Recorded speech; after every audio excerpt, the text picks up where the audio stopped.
Okay. Oh, you got that baked in delay? Not intentionally, but yeah. Love it. Well, so in theory, we should be live, I think. We'll see. Oh For yeah, I'm anyone hearing tuning myself. in, Oh I god, don't know what I'm I need. doing. Jesus Christ! All I could hear was you and me talking, and then us. Oh my god. Okay, we needed that. We could. I think we should be here. I can see. Yeah, I think you did it. I think you did it. Now. I think you did it. I think you did it. Oh, and here we go. Chuck's already using the emojis. Yeah, good shit. See, I tried to turn those off when I was the one setting this up because moderator has control to turn off all of Oh, those. I can stop you guys having fun. Yeah. And I always figured because you didn't, you wanted us to bother you with them. Wow, that is a bold assumption. It's incompetence, not a deliberate choice. All right, that's how dare you. Yeah, I think this is it. We're doing it. What's the plan, Darth? What are we doing? Well, I kind of want to start off with one of the worst but most awesome jokes that I've heard this week. So, you know how they went through all of that stuff in Rogue One to send the Death Star plans, and they had to like physically have 10 different people carry them. And you know why they didn't just email them? Like they could have Why? just emailed them to Obi-Wan, but the Jedi code forbids attachments. Oh my Oh, god. You're fired. damn. So fired. Get out of here. Oh, shit! I didn't see that coming either. That's good. I laughed like 5 minutes after I heard that. Oh, I have painful. I have an un-Star Wars related joke that Yeah. one of my buddies from the bank business just texted me like while I was in line getting food, and I may have laughed loudly standing in line there, scaring a couple of small children. Okay. Would you Can like we to hear it? Yeah, of Go course. for it. Yeah. All right. Absolutely. So with no prompting whatsoever, he just texted out of the blue. With inflation at 7.5%, you lose half your money in 9 years. The only way to outperform that consistently that I have found is crypto. Just this year, I've already lost half my money.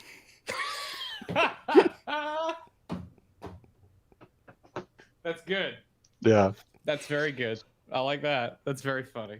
That might hit a little too close to home, so now I need a drink. That is scotch, like, $10 off. Yeah.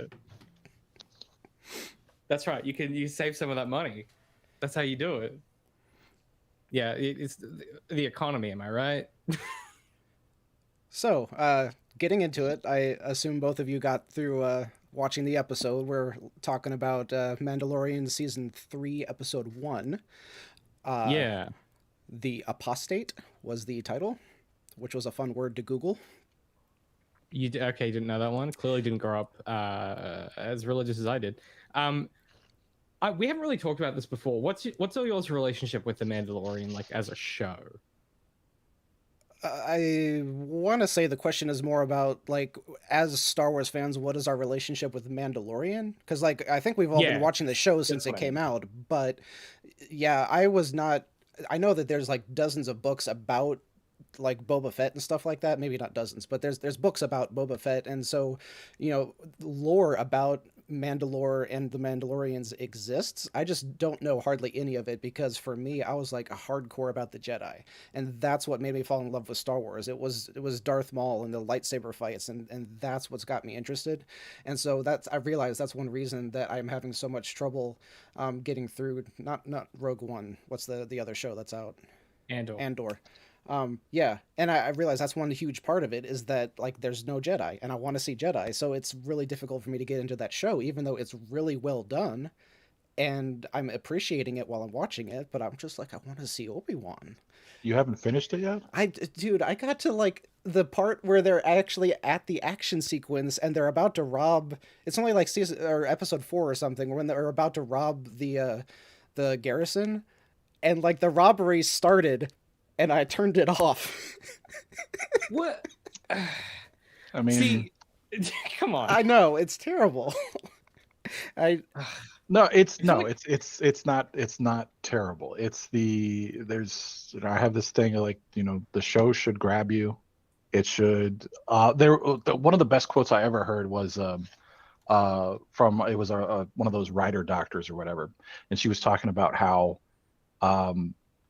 when people are like, oh, you need to watch this show, but you got to give it to episode 4, and she was like, well, if I have to wait till episode 4 for it to get good, why isn't episode 4 episode 1? Yeah, yeah, that's fair. It's funny you say that. That's actually what they did with Firefly when they released it. Is they were like, the 3rd episode of the show is really the most really captures you and pulls you in. And Fox went, okay, publish that first. And it makes the show very confusing in retrospect if you watch it in that order. But I think, I think I agree with that. It's so interesting to me. I mean, we've talked about this a little bit before, Darth. Like, the things you like about Star Wars are the things I hate the most about Star Wars, and the things you don't like are the things I love the most. Yeah. I fucking love. I love the Mandalorian. And I love Andor because they have nothing to do with Star Wars. They are just like, they aren't. When I say about Star Wars, I mean they're not to do with the main kind of stuff that's going on, like the light and the dark stuff. It's like dudes out in the world doing stuff. It's just guys being guys, people being people, and it's about like the politic, right? Particularly Andor is like a lot of politics with a capital P, which I love in my media. And then the Mandalorian's just a Western. It's just a guy bebopping around doing flash forward adventures, which is like my favorite thing. That's like the books I grew up on, were dime novels that were like that. That makes me sound like I'm from the 60s. I'm not, but I mean, emotionally, mentally, I don't know. So your relationship, that is your relationship with the Mandalorian then. Oh, yes. Saying. The other piece there is my relationship with, that's my relationship with the show. My only context for the Mandalorians as like a race comes from Clone Wars. So I don't know anything beyond what we see in that, which is where we get the Night Watch and Obi-Wan's girlfriend and stuff like that. Like beyond that, I don't really have a frame of reference. So for me, I'm kind of passing it all through that previous knowledge. That's kind of where I'm at with it. Is it's a Western, and I just love sitting down and bebopping and just hanging out with this guy. What about you, Rye? I would say, well, so first of all, my relationship with the Mandalorians is that my Star Wars buddy, who I use as my reference point for anything that I want to know about Star Wars, he loves Mandalorians. And he was very excited when he was like, hey, Boba Fett is like he's a canonical Mandalorian now. Or again, I think it was either now or again. I don't remember what he said, but anyway, he was very excited about that. He loves Mandalorians. When we played the MMO, he was definitely a Mandalorian, that kind of thing. He's any opportunity, whatever. He's a big fan, and that sort of positive energy and enjoyment, that is infectious, I would say. So I'm like, Mandalorian's pretty cool. So that's my relationship with Mandalorians. With the show, I think it could be better than it is. It's okay. There are some parts that are great. There are a lot of parts that are a lot of it feel like, as an overall story, a lot of it feels very rushed, but there are or have been some stellar moments in the show. So overall, it's pretty good. Well, we could really extend this to talk about Boba Fett versus the Mandalorian and how the two are both working together, but also telling different stories. But they also that's a whole other episode. I know, that's you accuse me often of making these into like 5-hour discussions, and you walked up to like the bag of goodies and you were like, boys, look at what I've got in here. And then we have to be like, well, let's close that little bag of goodies because we want to talk about the fucking episode. I think I said we could talk about Boba Fett for like 6 hours. I think I said it was 90% you, so I will take a certain percentage of the blame. 90%? Yeah, that's pretty fair, actually. Yeah, I can't even pretend. That's pretty accurate. That's interesting. I guess like this episode kind of does it, but one of my biggest issues, or issue is a strong word, something that happens, I think, with shows like this, I'm going to use Game of Thrones as the example because people always bitch about Game of Thrones, but I don't think it's that egregious. Where one of the biggest things that makes that show interesting in the first few seasons before D&D take over as showrunners is it takes people a really long time to get places. And it means that like geography is a significant factor in narrative and character and plot stuff, right? I think something I think that is really interesting with The Mandalorian is pretty early on, they're fine with Din just like getting in his ship and going to a different planet and doing an adventure there. And he kind of does like one planet per episode kind of in the first season, right? And then eventually, you know, the second that, and you know, to an extent in the second season as well, and then toward the end of the second season, as the plot stuff ramps up, he's jumping around all the time. And then this episode he goes to like 4 separate planets, right? And I just think that's notable in like a plot structure kind of way, and I guess that's maybe where I tend to agree with Rye's comment there about like it rushed is maybe. Well, first of all, let me know. clarify. I don't mean it in the I don't mean it in the sense of how did Daenerys get up there to save Jon that quickly. I don't mean it like that. Star Wars, like I don't remember if you ever saw the video I did on Hyperspace on it being too fast now. Yeah. Or the question was, is it too fast now?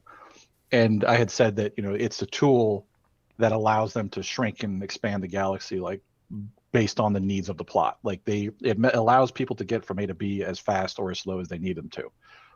So sometimes it's fast and sometimes it's slow. You saw both of that in this episode where he is, I just reminded myself of probably the coolest point of the whole episode. The whales.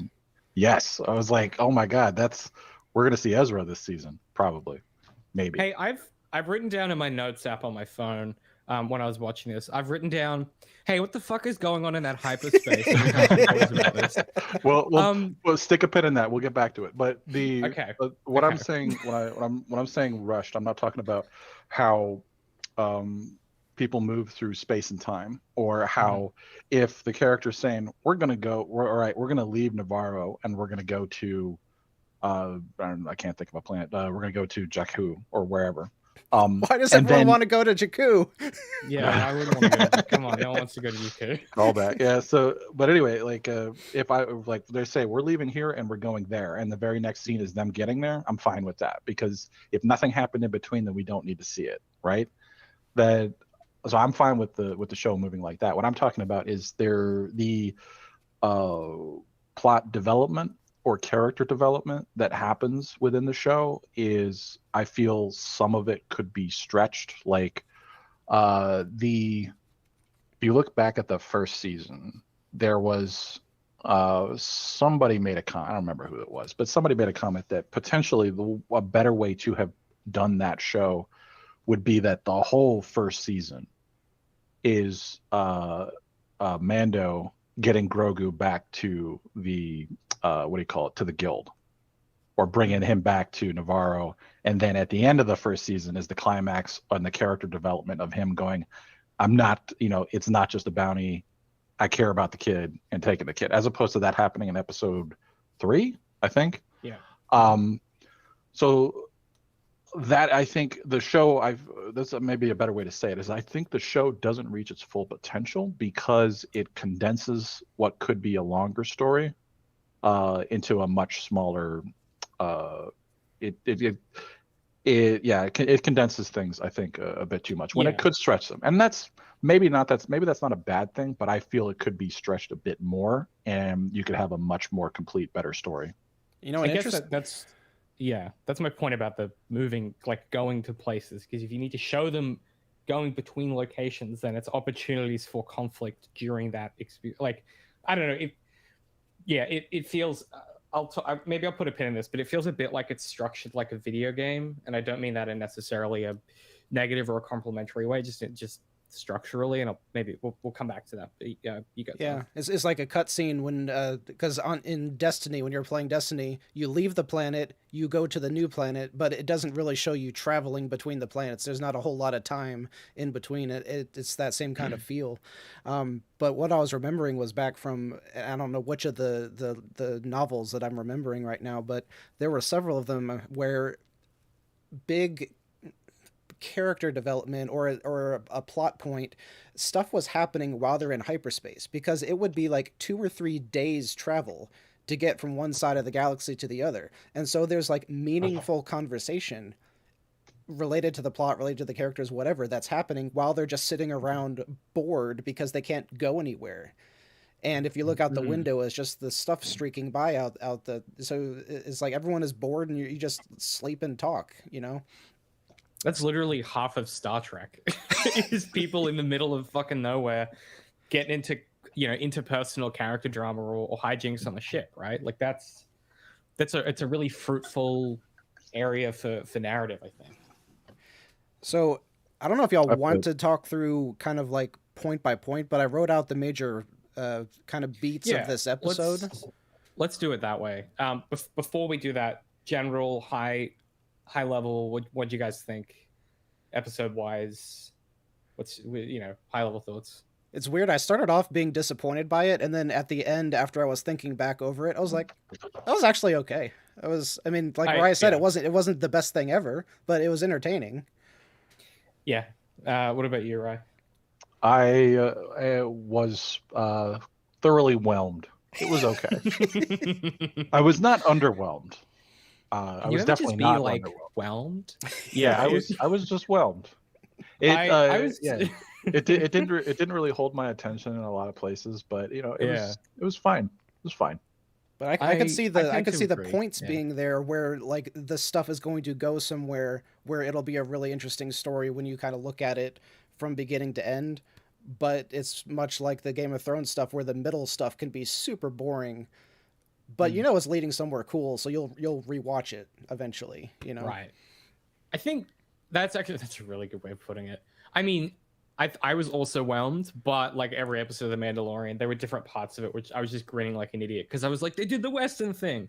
Because this is just so my bullshit. Like, there's just Jon Favreau has like picked up a book and been like, what does David want in this TV program? And then he's just done it all every episode. And I anytime this becomes not a Western and is like some other bullshit, it just completely throws me. I tend to agree. Very whelmed, but with moments of grinning like an idiot. Cool. Rye, do you want to say anything else before we just start going through the beats? No, I think that's a good high level overview. Let's get into it. All right, so it starts off with the armorer who's making a new set of armor for a kid, and this whole intro was really cool. But I also thought this entire thing was a flashback. And I did a little looking online, and a bunch of other people apparently thought this was a flashback too to Mando, which there's nothing wrong with misinterpretation or how they did it, but it left me as were like, your expectations subverted? Yeah, it's like did they mean this to?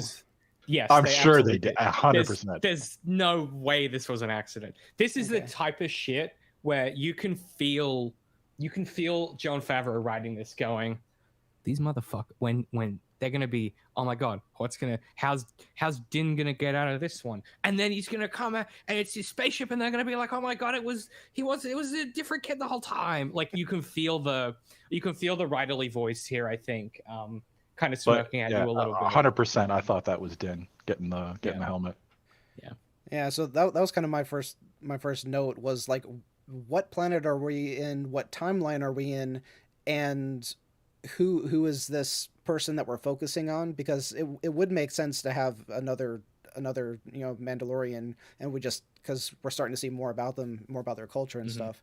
But just like as a filmmaker, just establishing the scene and then me having all of these questions, I was like, I don't know if this is a great introduction because it leaves you more confused, at least initially.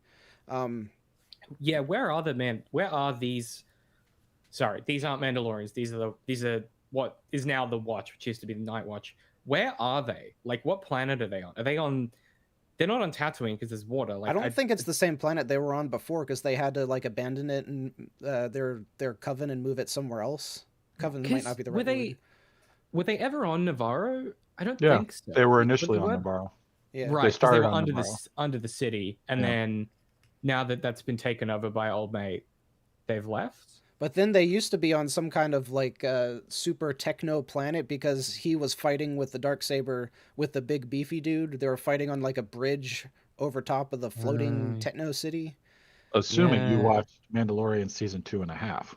Oh my God. Yeah, can we talk about that really quickly? So, okay. Anybody who didn't watch any Star Wars media or pay attention to anything in the last 2 years, would have been thoroughly confused by that. Like, wait a minute, what happened? Is this a flashback? Why is Baby Yoda still with Mando? And what happened to his ship? And also, yeah, so it's 2 full episodes, right? In runtime that is kind of smuggled into Boba Fett. And yeah, plot critical stuff of like, he goes and he meets Luke and he meets Anakin's apprentice. What's her name? Ahsoka.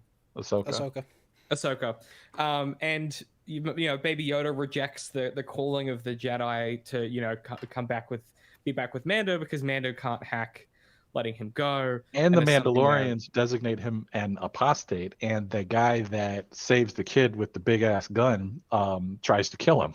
Yes, because he's an apostate, and then because he has the dark saber, they won't follow Bo-Katan, which we do get a reference to here. But there is this narrative kind of arbitrage they do in Boba Fett to reset the stakes of this season so they can tell this story instead of making a show about that stuff. And like, instead of being like, what does this conflict mean for Mando? It's a side quest that he gets to go and rejoin the faction. Like, it's so weird. Like, I don't understand this maneuver at all. It's very, very strange.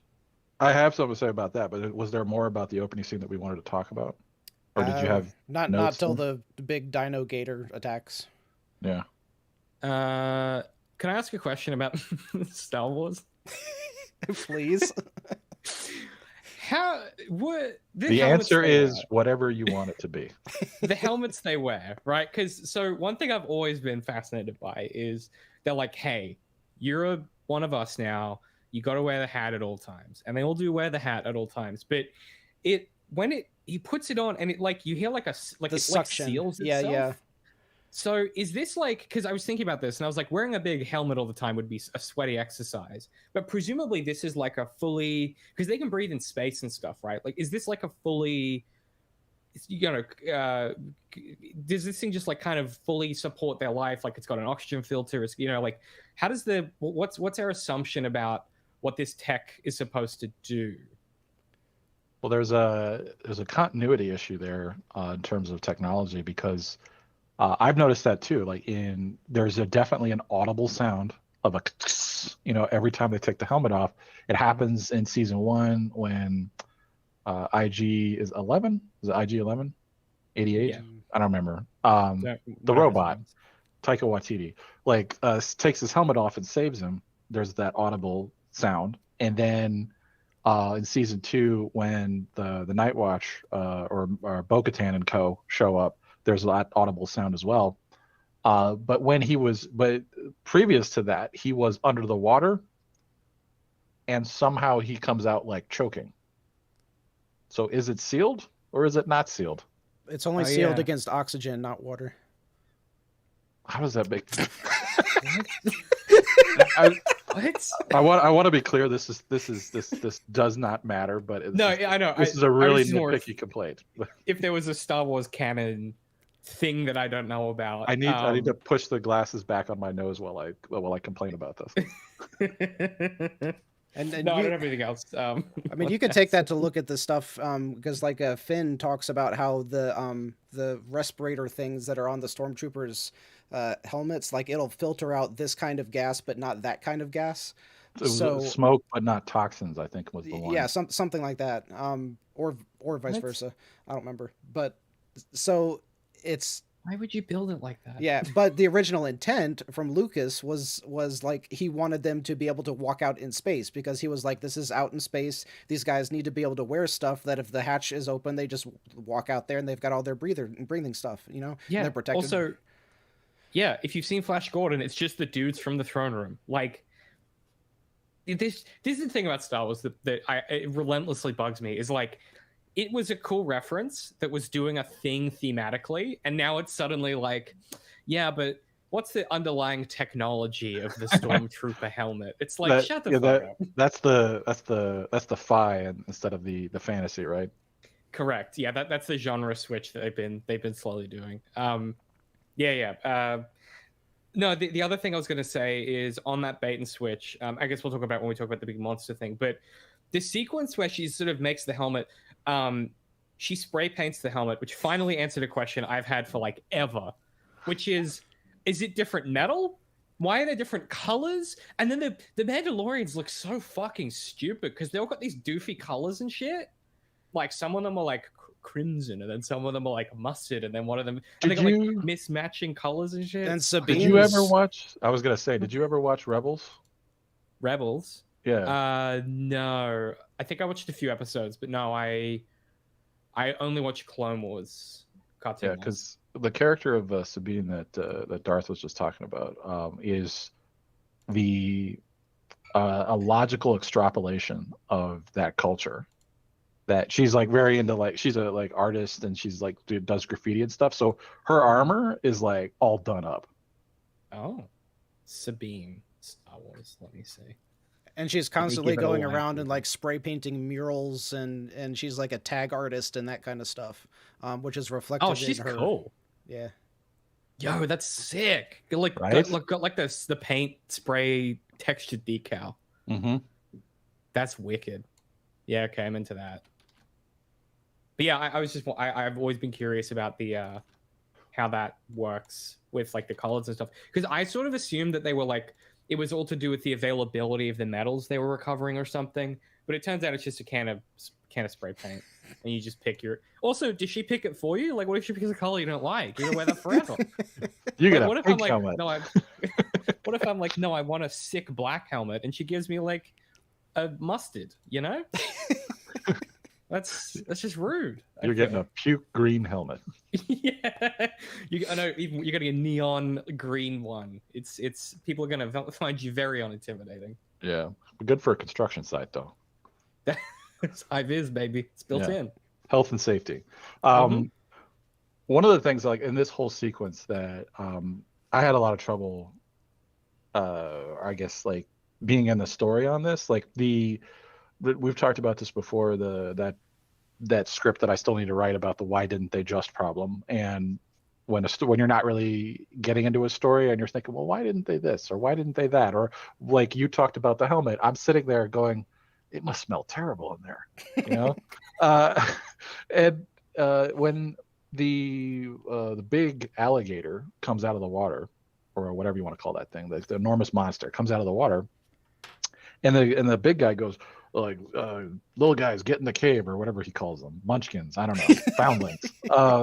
He says get the young ones into the cave. Yes, and I'm sitting there going, why don't they all do that? Why do they need to fight this thing? Everyone else just stays out there to die. Yeah, but I will give it credit though, because while I was watching it, I was thinking that thing of they're Mandalorians, why don't they use their jetpacks? And then they did, and I was like, hey, credit to you, good job. And then like they got all like, these guys got the flamethrower, they use it. These guys got like the grappling hook, they use it. Like they're doing all the things. They're doing the stuff. But the way they did everything, like I don't know if that irked either one of you as much as it did me. But the way that they did things was like, it was like someone who had read about what a Mandalorian could do, but had no idea of how to tactically use anything that a Mandalorian could do. That was a perfect description of what happened in that scene. I guess one could argue, if one wanted to be difficult, that, which I would never do, one could argue one could simply argue that the Watch are a weird cult who are like steeped in all these old traditions and who do not know what the fuck they are doing. And like they historically in this show get their asses whooped every time unless they purely have like the pure numbers against their opponents. Like, I don't know if it's intentional or not. And this is what I mean when I say I'm just being unnecessarily difficult here. I think it's kind of interesting that they suck at being Mandalorians. Like, compared to Bo-Katan and her 4 dudes who are this like tight-knit unit that were able to like rip off an entire Star Destroyer effortlessly with Mando's help, and you watch them fight, and they're just like, it is like precision, you know, that hallway sequence where they are rattling through these droids, and you watch Mando and he's up there doing it with them, and then you watch these guys and like they just don't got it like that. Like they just don't got it like that. And yep. Maybe it's because it feels like a video game cutscene that they did it that way and then you needed Mando to come in and save them. I don't know. But it feels like there's something there potentially. Maybe there's something there about the watch, because you get that comment again from Bo-Katan later where she's like, hey, it's, you know, you're the bloody cult man. I don't know, I feel like there's something there, but maybe I'm just being obtuse.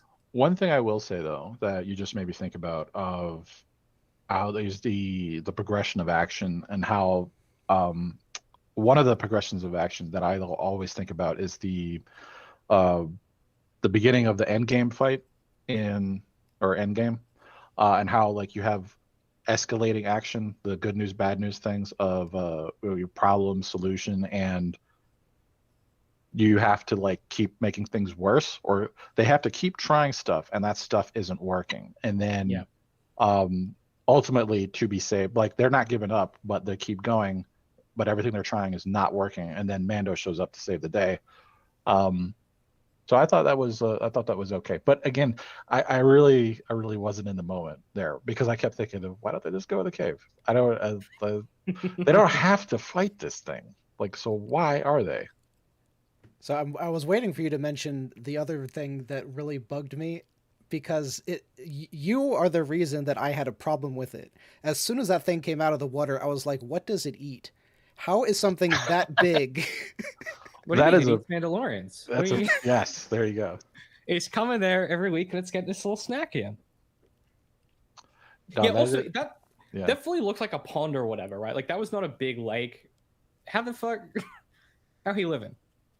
Well, I think that would have worked better if it was not a desert planet. Like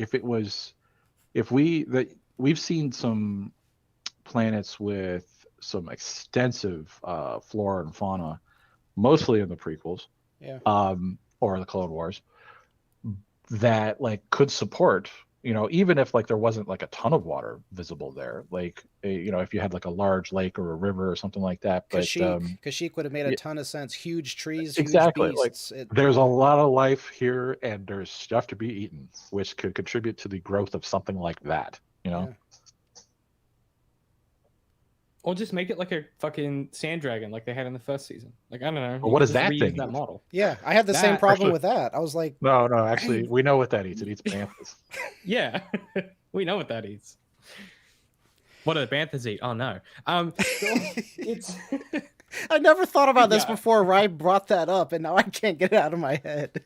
Yeah, well, it's really trying to fuck you up. Part of the... So I will say that, like, I don't like to consume media, movies, TV, whatever. I don't like to consume it in this way, where you're thinking about stuff like this. Like, I really shouldn't be, but you know, it happens, and that indicates to me that I'm not really invested in whatever's happening. Yeah.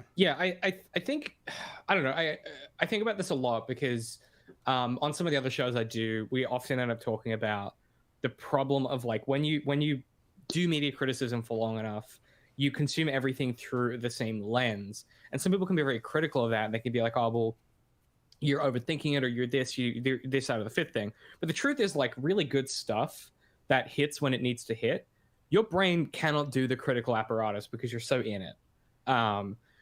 We were talking about, we've been watching Daredevil for this new show I'm doing. And that show is so good that like my normal mode of critical apparatus completely dissolves, and I'm just like, you gotta go back and watch it again, right? Yeah, I have to watch it again to even like pick up anything, because the first time I'm like, all the podcast would be is me being like, do you remember this bit and that bit and that bit? It was so cool. Like, it's just being like, oh my god, that bit was sick. Oh my god, that bit was sick. Like or like the Batman, for example, it's so good that like I walked out of that and I was just like, I need to see that again.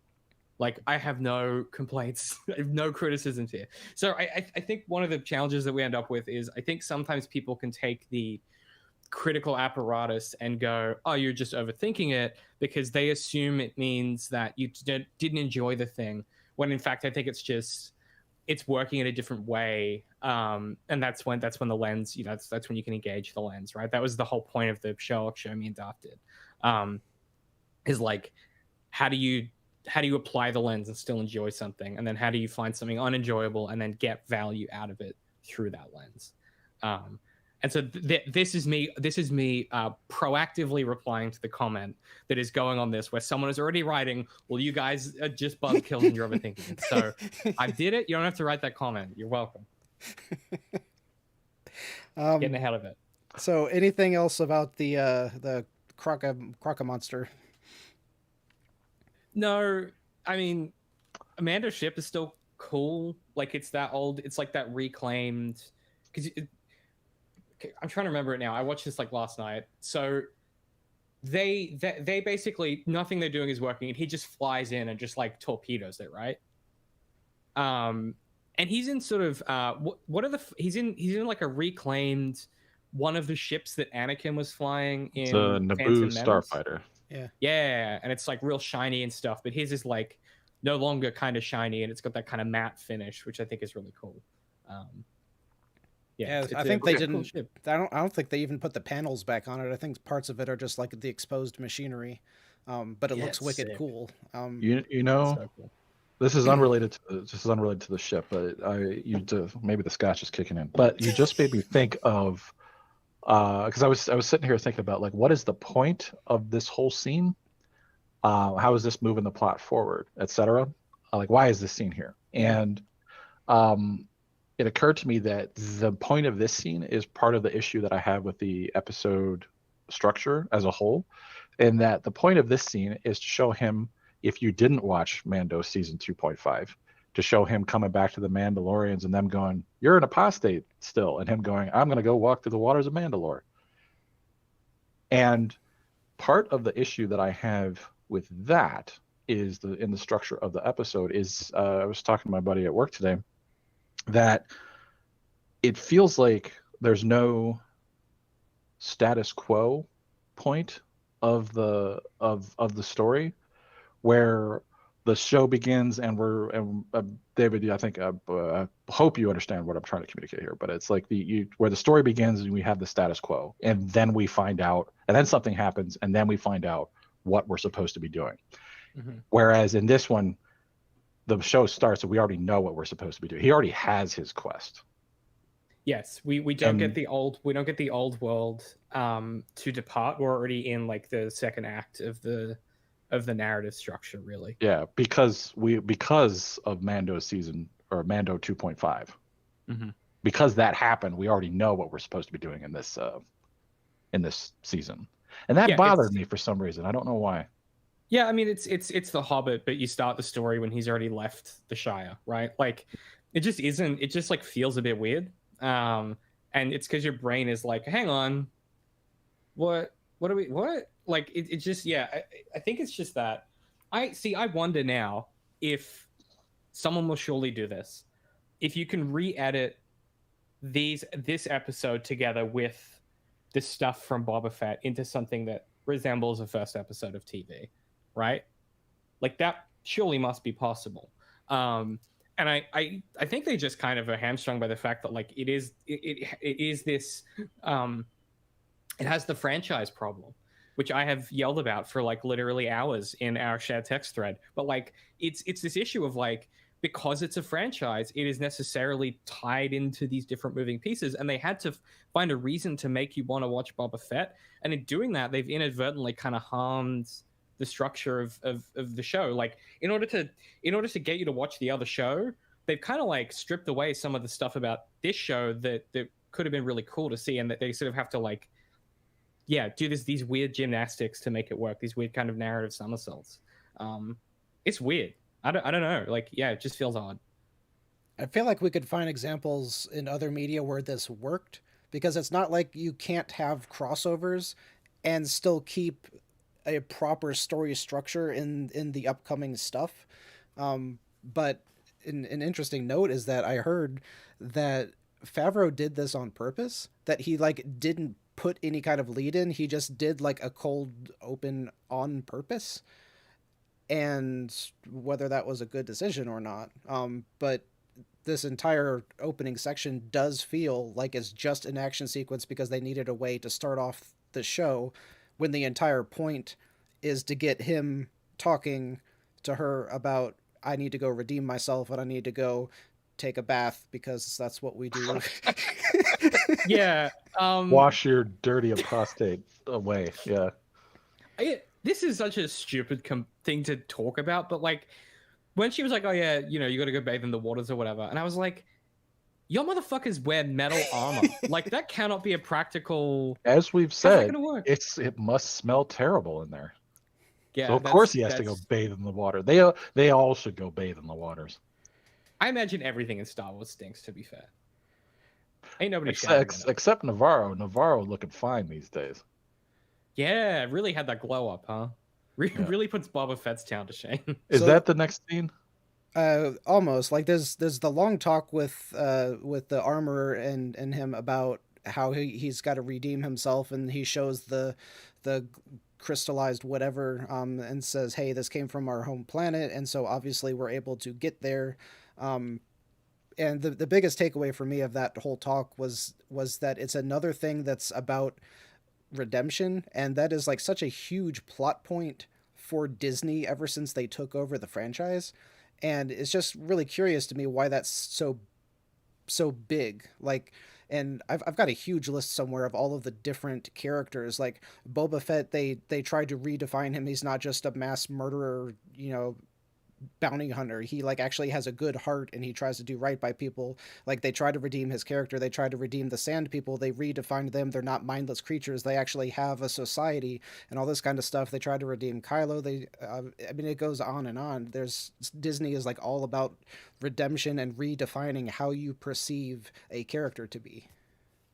Might there be a financial reason for that, potentially? No. I wonder. Could it be capitalism strikes again? Yeah, I pretty transparently they're just trying to upset the least number of people and sell the most amount of toys and ads and TV and stuff. I don't think it's that complicated of a motivation. Because having characters that you don't like risks people not liking the thing that you're making, right? Like, and that can't do that. It's that thing that the quote I always talk about from Kathleen Kennedy, where she's like, our job is to protect these characters, right? It's not about telling good stories, it's about protecting these characters. And unfortunately, to tell really good stories, you have to put your characters in mortal and moral jeopardy. And sometimes they come out of that worse for wear, and sometimes they make the wrong choices. And instead of, like, because if you think about it, Mando did the right thing in taking off his helmet. And he has to prove, like, he is getting redemption for doing the right thing. Like, he didn't, like, yes, it was technically, I guess, moral jeopardy for Mando. But we as the viewer go, like, yeah, but he did the right thing. Like, he saved his friends. He didn't blow up the mission. And then, he's buddies with this kid. Like, he did the right thing ethically. And yet, we're supposed to view this as, like, this great shame. Which leads me to my other question, which is, why does he want to be redeemed? I had that question too. Like I wasn't gonna harp on it, but it's like, why do you care so much about this? Well, I was gonna say, why do you care about this cult? But they raised you, and that's what cult members do: is they care about the crap that they were raised to believe. So, yeah. Why does he want to rejoin these nutbags?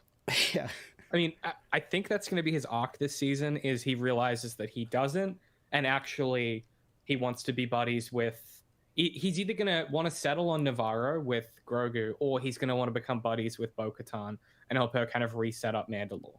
I mean, I don't want to be buddies with Bo-Katan, but yeah, I'm just saying. Yeah, she seems like kind of a baddie. Also, yeah. So hang on, what's the sequence of events? Does he go from the armorer to Bo-Katan, or does he go to Navarro first?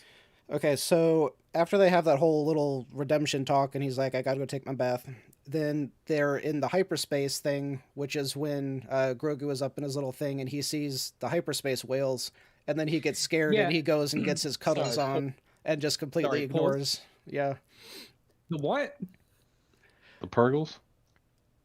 The hyperspace whales? Yes. What the fuck are you talking?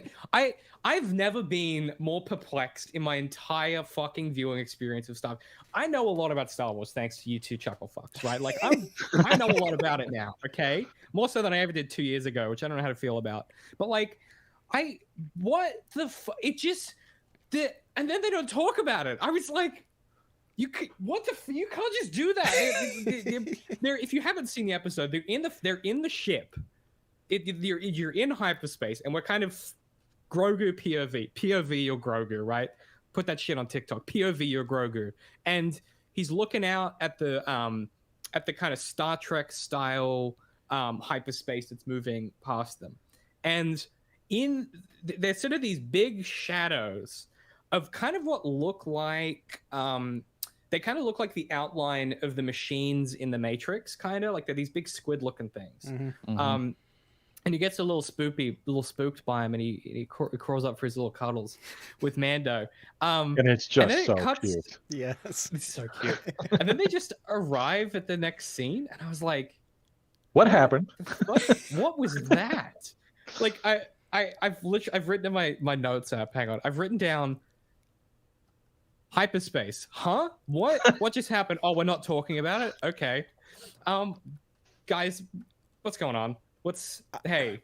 I could almost argue, like, from a structural perspective, if we're in like a fantasy, genre, like you would see mystical beasts and you would just move on with the story. Like Ash sees Ho-Ho or whatever the mystical Pokemon is. We're not. The first episode. We're in a fucking sci-fi now. We're no longer in fantasy. We're in a space western sci-fi. Anyway, sorry. Tell me about the space boss. I'm so curious. What's going on? Right. You definitely know more than I do, because I've seen the scene, but I haven't seen all of Rebels to know really what's up with that. You haven't seen all of Rebels? I got to like season 2, and then like other stuff got caught up. Yeah, they are a critical element of the show. Stop it! I'm not kidding. I'm not kidding. So like there are. You might need to go on and just say what happens with Thrawn, because that's all going to tie into this stuff later on. Okay, yeah, I guess we should. I should. Oh god. What's a Thrawn? Mithra Nuruodo. He is the coolest character in Star Wars that's not a Jedi. Thrawn or Thorn? His entire name is Mithra Nuruodo, and it's all one word. But he goes by he's Thrawn. Cool looking. Yeah, he's wicked. Look at him. He's a blue guy. He's cool. Oh, he's got red eyes. And no, shit. He is dope. He is. Yes. So he's pretty much Ender. From Ender's Game. That's actually a really good character note. Okay, that gives me a lot of clarity. Okay, sure. Right. So there are these whales that can naturally travel through hyperspace, and they have that capability. And they are used by Ezra to. I don't remember if he uses them to get around. It's been a while since I've seen Rebels, but I do know at the climactic moment of the show, where Ezra is dealing with Thrawn, he gets he somehow summons the Purgles, and both of them, the Purgles grab onto the Star Destroyer that they're on, and gets dragged. Both of them get dragged off into the great beyond by these Purgles, and that is why Ahsoka is looking for Thrawn, because at the very end of the show, her and Sabine go off on a quest to find Ezra. Who is presumably with Thrawn. And the reason Thrawn is such a big deal is because he was one of the Emperor's top dudes, and he was out defending the Outer Rim.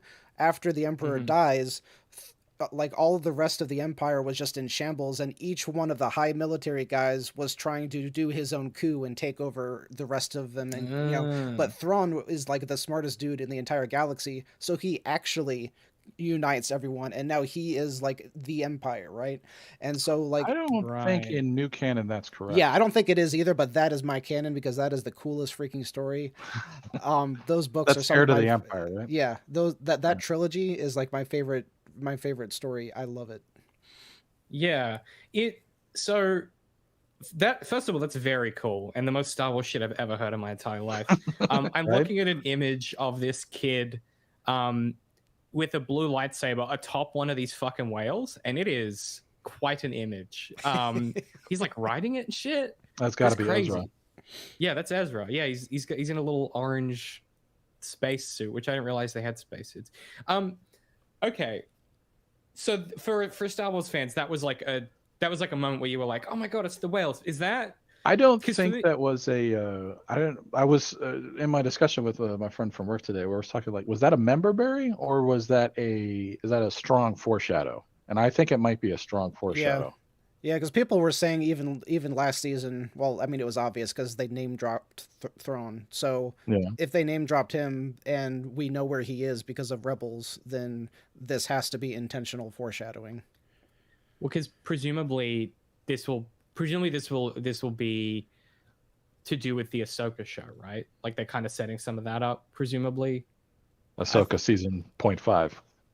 Yeah. Or something else. I think I heard that hers got pushed back. I'm not sure if that's true, but okay. I wouldn't be upset if she showed up in the show again. No, she's great. Yeah, what's Rosario Dawson do anything? She's so good in Daredevil. To Darth's point, if I wasn't doing this podcast and I was watching this like a normal person, that moment would have been like a really great tone moment because it really communicates a lot about something about Star Wars that I guess is often hard for it to pull off is that space is really big and there's lots of stuff in it which is kind of scary and might kill you. And I think sometimes that gets lost a little bit. And that was a real moment where I was like, oh yeah, this is like fully a crazy weird galaxy with tons of stuff in it that we don't know about. I thought it was really effective at kind of reminding me of that going into this, where Mando's quest is pretty gargantuan. Like he's going back to a planet that everyone thinks is completely glass to go and do this task that's like theoretically impossible. And in that mode, it reminded me of the scale of what was happening, if that makes sense. Yeah. And so it really worked for me in that way, even if I did completely wig out and nearly knocked over my beer. Like I was scrambling for my phone. Yeah, it was cool whales. I like them. You have anything else on that, Rye? Not yet. I think I might come back to it. So then next scene comes up. They arrive on Navarro and they go meet Apollo Creed. They find out that he's kind of taken over and he's revamped everything. Everyone is like super well off and there's money flowing in because he's making this like a trade center in that particular sector. And then the whole point of our hero going there was that he wants to get the remains of the droid that he used to be buddies with because he needs a droid to go down to Mandalore to make sure that it's not radioactive, and he could only have a droid that he trusts do that very dangerous task, which I have so much of a problem with. Really? Why? Droids do what you tell them to. That is the point of a robot.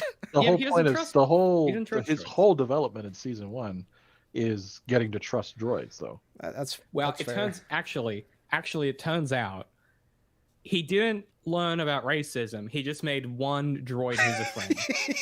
Okay, he didn't learn a lesson about systems and structures and how they influence our perceptions. You just clarified something for me. The scotch is really kicking in. It could be both. Could be both. Or the other. Very possibly both. So the whole point of his whole development in season 1 is that all right, I'm okay with droids now, and then very clearly in season 2, he is shown almost immediately to be okay with droids because like they have to work on his ship, right? When he goes to see the lady, woman, I don't remember her name, on Tatooine, and he's like, yeah, they can work on the ship, whatever, it's fine. I'm cool with droids now. Droids are cool. My best friend's a droid, and that's like his arc. And like, and I don't forget his arc in season 2 is like, I have to take. I'm going to be okay with taking my mask off. That's his thing in season 2. He has very. Mando has very low stakes arcs, I will say. He's a simple guy. But I mean, that is, I will say that is a staple of Star Wars, just very low stakes arcs. This whole show is fine. It's fine that Tin Man's hot. Like that's all they're doing the whole time. It's fine. I am fine with that. The very first movie was the Death Star that could blow up entire planets, and Rye's like, low stakes, man. Well, no. I'm not saying this. I'm saying for character development, the stakes are all low. Yeah, I'm with you. So I know on Navarro there they had like the scene that David was just going gaga over, where the pirates are trying to get into what used to be their pub, so cool, because they want to drink.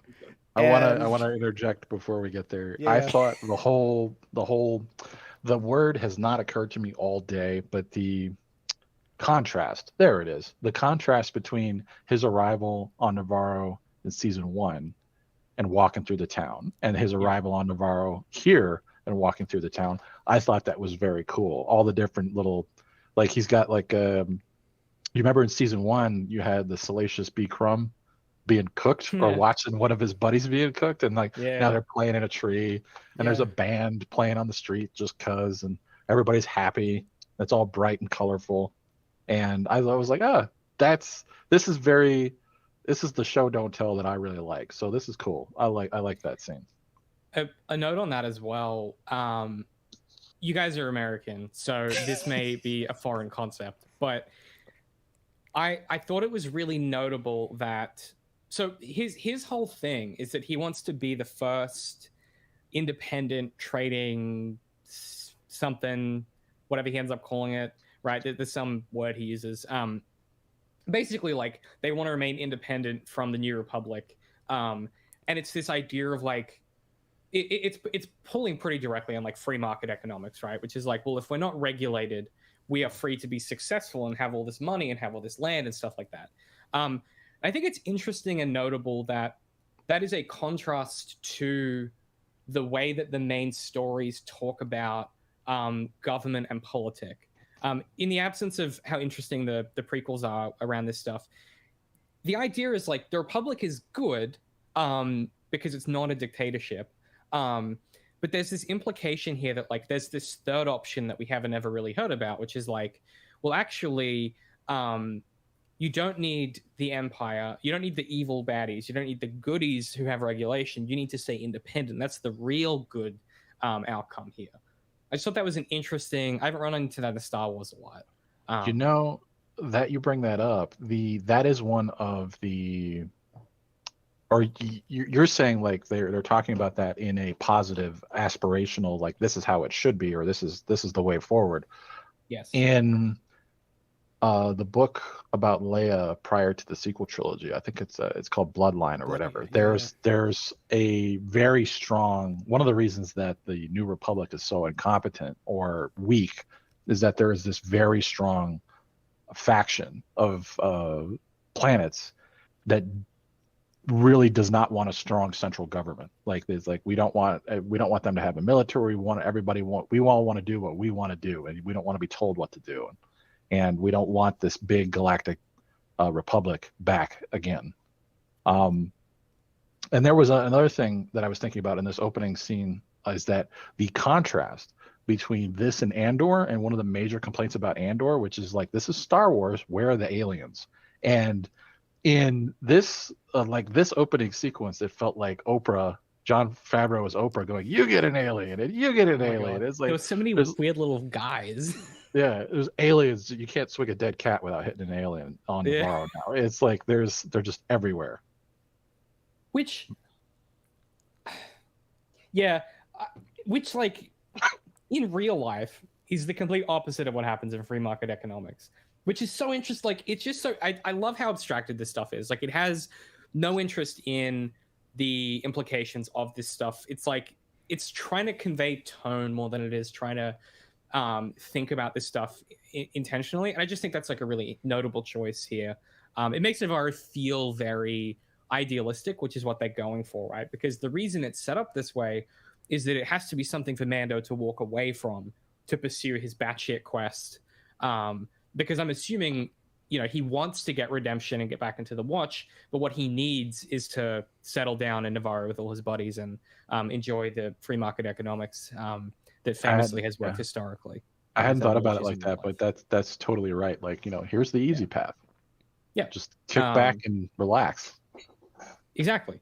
And there's something that seems notable to me of like the maneuver here, which is obviously he should stay. But this is what I meant before when I said it's structured like a video game, where a character will be like, hey, you don't have to go on this crazy quest, bro. Just like come chill out here in River Run. Like it's cool, man. Just come chill. Like get a plot of land.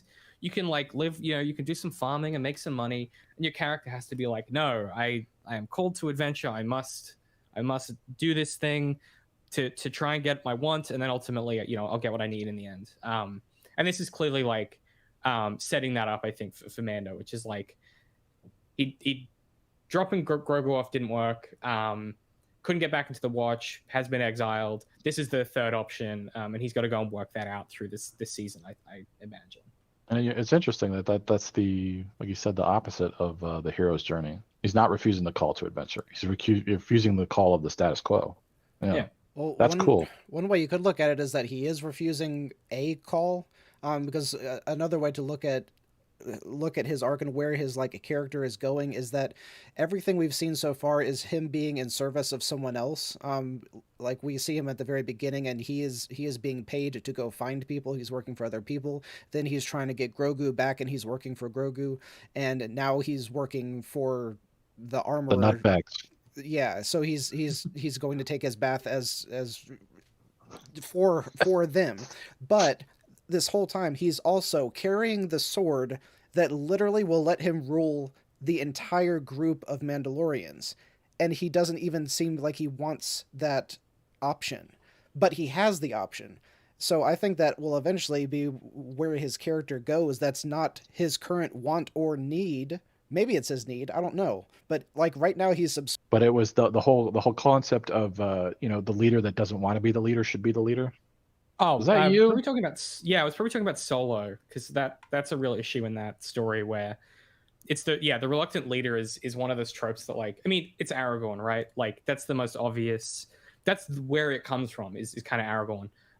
But yeah, certainly that sounds like some shit I would have been talking about with Solo, because I think that story has that issue where unless you can set up a character who necessarily would be a bad leader right now, or maybe I was talking about Poe Dameron or something like that, unless you can prove that they're a bad leader right now and have to learn something, then they're just not doing it because they don't want to, which is like not a good reason for a character to do anything. Motivation should be, there's a word for it. Motivation should be kinetic, not stationary. So if a character is motivated to do something, they should want to do that for a reason.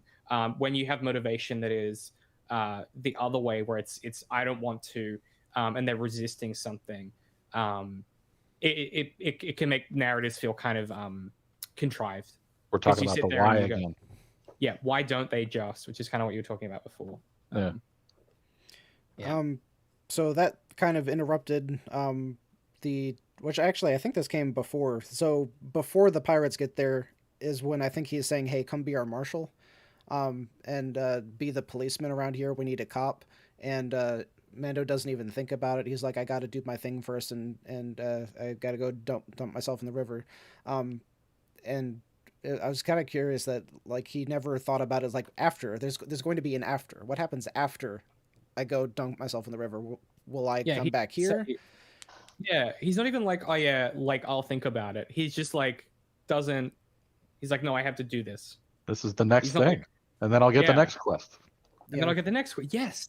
This is what it feels like. This moment was where I was like, this is the character in the village being like, hey, here's my quest line to do all of my bounty hunting quests. And you're like, I'm going to finish the main story first and then come back and do these. What is it? It's like, I've bathed in the waters of Mandalore. What could we, well, now we can play the game. Yeah. Now I got to get that cool armor and then I'll come back, bro. Don't worry about it. Don't even trip. I would fully watch 10 Now we can finally go to Diamond City. I need to get that passport so I can get into New Vegas.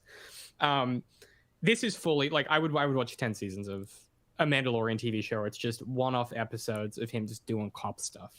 I watched the shit out of that. Just like Western bounty hunting, cop. Oh my god, I've watched the shit out of that. Make that show, Jon Favreau. Yeah, you coward. It's also interesting they had a little name drop for Cara Dune and talked about like what she's doing, so they didn't like completely cut her out of the lore. Mm-hmm. Which Yeah, didn't she said some heinous shit, right? And they got rid of her. I think she said very normal stuff and everyone overreacted, but that's just me. I honestly don't remember. Hey, this is a pro tip for anyone that's like an actor or like a famous person. Shut the fuck up.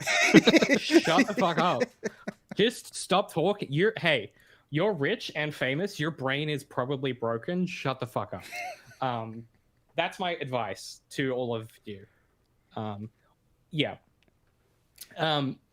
So yeah, he basically says, "Hey, come be a marshal." Mando's like, "Absolutely not." I think the dynamic's really interesting. I'm not really sure what to make of, Mando completely brushing it off. But I guess, as we said, he's like, no, I'm not accepting that quest right now. I'll come back. Well, he does that the entire time, basically. Anytime someone offers him something, he's like, no, I'm on a quest. You can only hold one quest at a time. I gotta clear out my journal. Yeah. I'm not trying to get the Skyrim thing of like 200 quests. All right. Good lord, that was good days. So you ready to talk about the shootout with the pirates, David? Yeah. Let's talk about shit with the pirates. This is my favorite bit of the episode. This is so good. I was grinning like a fucking idiot the whole time. This is so good. Can you set it up for us, Darth? Because I got to talk about this. It's so good. So the pirates are trying to get into what used to be a bar, and now that the land is in peace and everything, they have turned it into a school. So they are trying. I don't know why they are still trying to get in there. It's like obvious that it's not a bar anymore, but someone is refusing to let them in and saying, "Hey, it's a school," and the dudes are still like, "Hey, give me a drink." So they're obviously not too bright, or they're just trying to pick a fight. It's not super obvious which is which. And then Mando and Apollo Creed happen to be walking towards them, and they see all of this going down.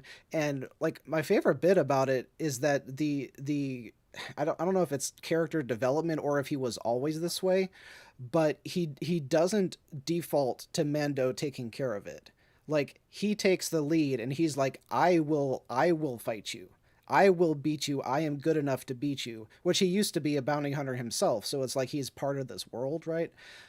So that was really neat how they handled that, because I think most people would have just defaulted to Mando will beat them immediately. I mean, he helped, yeah, but I think a worse writer definitely would have done that. I think this scene would have taken so much restraint to be like, I'm just gonna have Mando sit back, kind of wait. You know, he's sitting there and he's waiting to see what happens, right? He sort of, I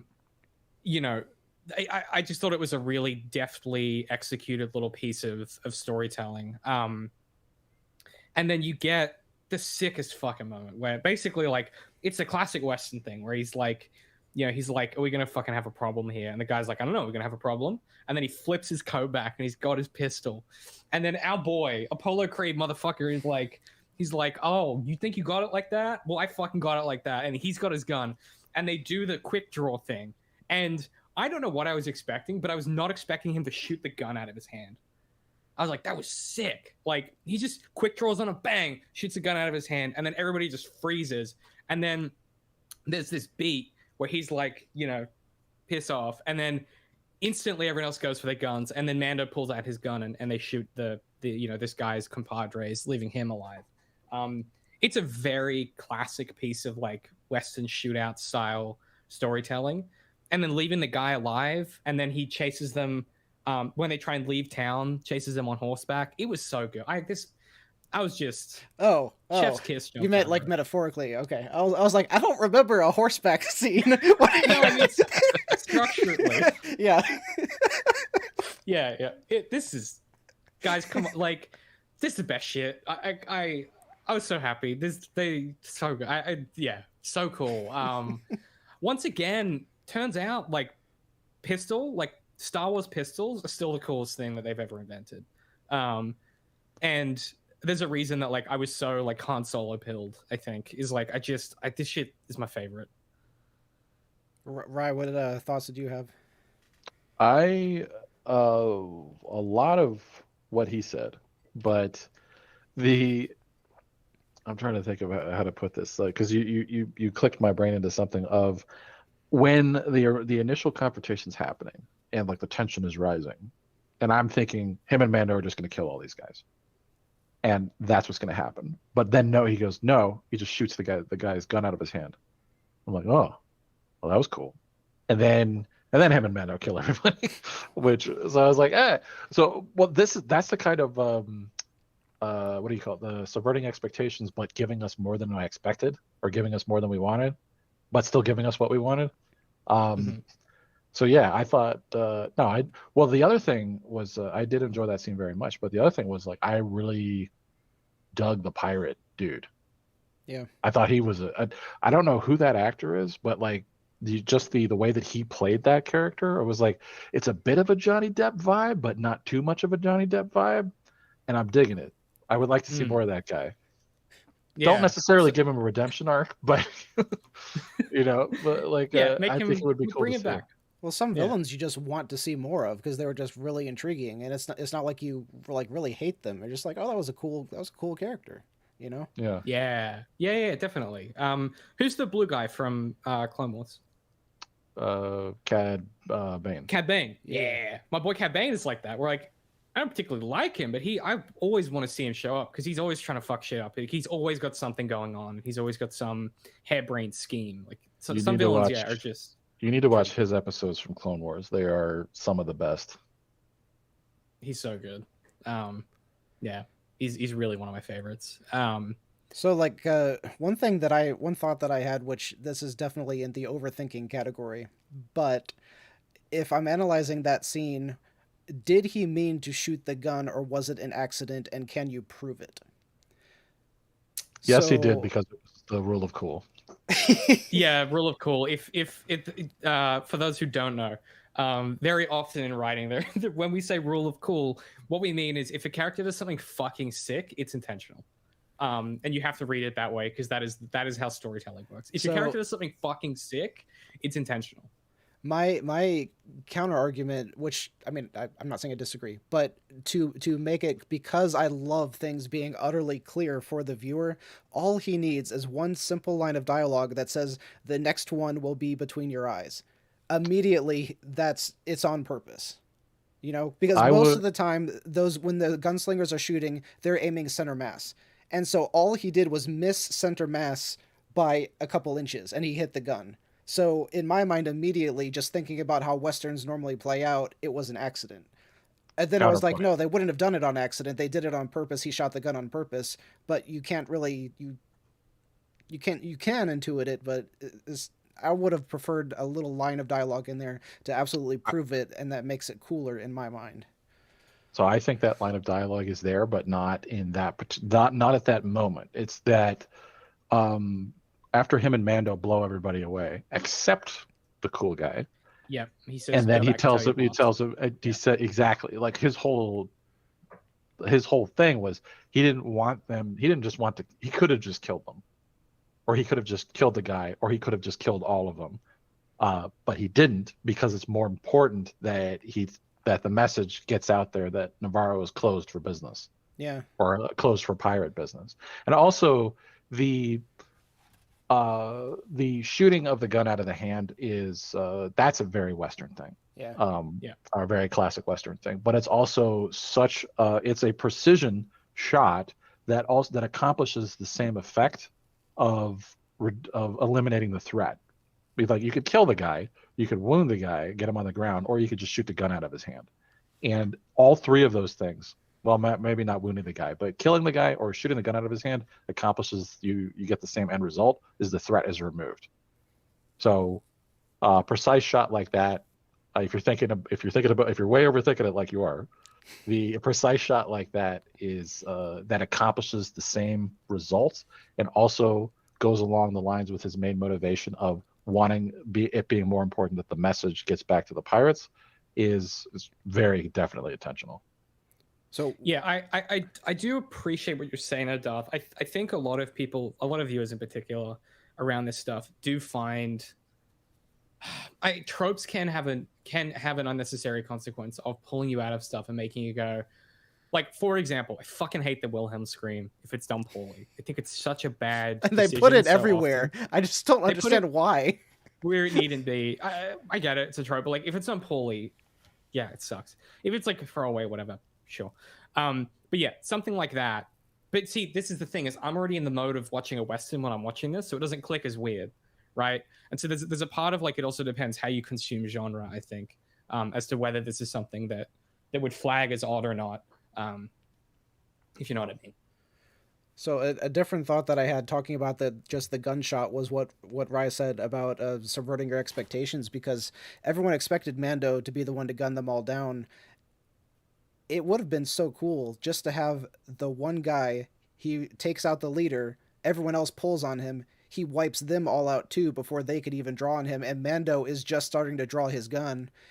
This elevates this character even more because we've never seen him do his bounty hunting stuff, so now we're like, oh, he was actually legit. And then Mando is like sitting there and he's kind of like, oh, you didn't need me, which is cool because he was never like, part of me is always not worried when Mando gets in a fight because he's wearing literal bulletproof armor. So there's so little threat to him ever. So the only threat was to the other guy. So have him do all of the shooting, and it kind of elevates the scene. Yeah, my counter argument to that would be this proves that Mando would be a valuable marshal. And I think that's kind of what they're going for here. This is because this is setting up, right, the, this is trying to go, hey, this is somewhere you would fit in and have value and somewhere where you could settle down. And I don't know if he gets out of this scrape without Mando, or I don't know if he gets out of this scrape with his intention, which is to send this guy back to his boss to say, hey, Navarro's closed to business. So Mando helps him achieve his intention here. And I think there's something very deliberate going on with the fact that Mando's intervention helps him achieve his intention, even though he could have resolved this differently. And so I see what you're saying, but for me, I think this works really well in that regard because once again, it's like a reminder, a second reminder, hey, this is somewhere where you could have value and really, build a life. And we would want you here, and there's a reason we want you here. And here is your utility to this society, right? If you want to boil it down to like its very kind of fundamental components. Yeah. And I'll get off this scene now. I think one reason that I keep thinking about it so much is because it's the first scene in this episode where it's driving some plot forward, because everything else is coming out of what we saw before. Everything else was, he lost honor before. He found out before how I have to get redeemed, and the beginning of the episode was just reiterating what happened before. But this is new. This is a new plot with a new bad guy, who we get introduced right in the next scene, the pirate kingpin or whatever, who looks like the Kraken dude from Davy Jones. Yeah, looks like Davy Jones. Oh, yeah. Yeah. I immediately went to Swamp Thing. Mix the two, and that's it. That's you done. Yeah. Yeah, it was a cool design. It's really weird. It's the pirate dude from Clone Wars and Rebels. What is his name? The pirate dude. Oh no, super cool pirate dude. He's on the one of the rides at Disney. Talking about Hondo? Hondo, there you go. Yeah, I fucking love Hondo. We stand Hondo around here. Yeah, we do. I always found him annoying and wondered why people didn't shoot him because he kept being annoying. But that's his whole appeal. Yeah, he's an annoying pirate guy. Some people are into that. So. This is what I was saying before. Everything I love about Star Wars is what you hate. I hate like literally. So getting into that space fight where they're chasing him all around the asteroid field. What'd y'all think about that one? I mean, it's cool. They almost made this into like a little horror moment. It was kind of cool. Well, like as like they're trying to find him, and then Mando disappears, and they pull like a few horror moments of like kind of. Or maybe horror is the wrong word, but it came across a little bit like it's how you choreograph like a Batman fight sequence or something, where it's like he just appears out of nowhere, takes you out, and then he's disappeared again. Yeah, and it's just like the whoosh of them getting pulled back into the darkness, and then you have the two bad guys standing together, and then the one guy gets like yanked up out of the shot. Awesome.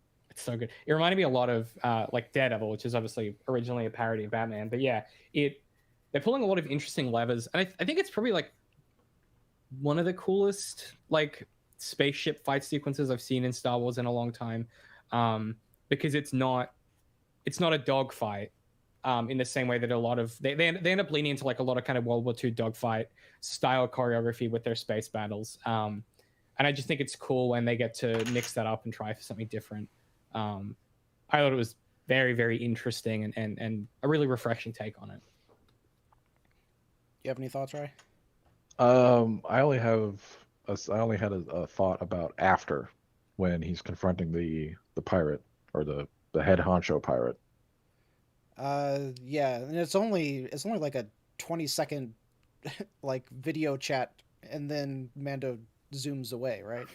Yeah, so that was Yeah. my problem with again, this is a why didn't they just problem of and I hate that, but I thought, first of all, I thought the head pirate dude was pretty cool looking and intimidating. Mm-hmm. So that was cool. But he goes, "Oh no, we're locked on. But oh no, let me just hit this button and we're fine."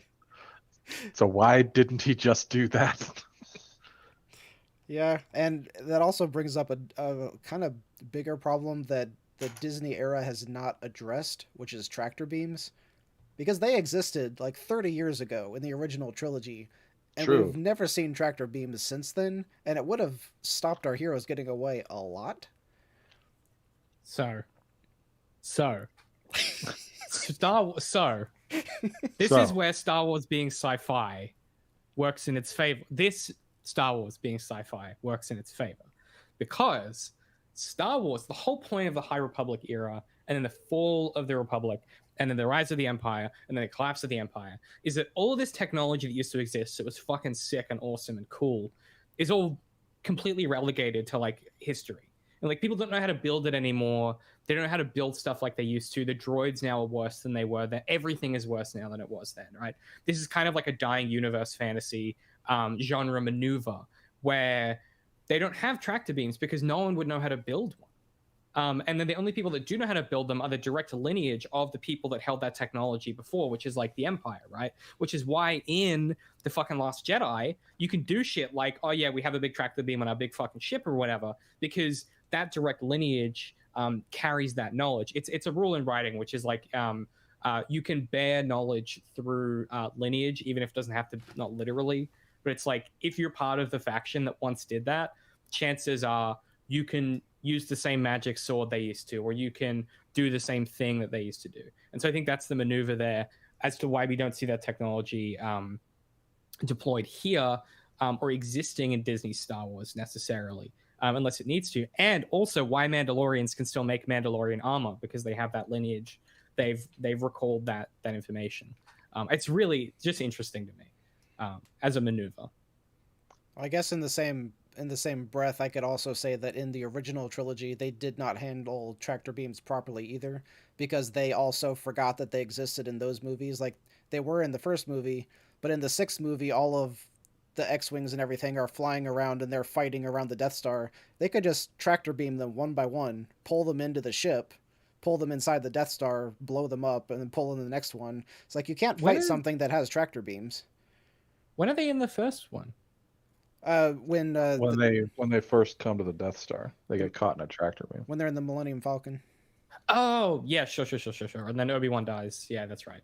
Yep. It is a plot device. The end. Yes. Yeah, but it is notable. But I think to answer your question, I think it's a function of the genre, which I think is like very cool. I personally fuck with maneuvers like that, where they're like, oh yeah, like if someone didn't actively maintain that knowledge, it's gone now. Well, to piggyback on that, it would be like, well, the Empire can do this, but these are pirates, so they can't. Yeah, these are just some dudes. These are just some guys. The green hairy dude.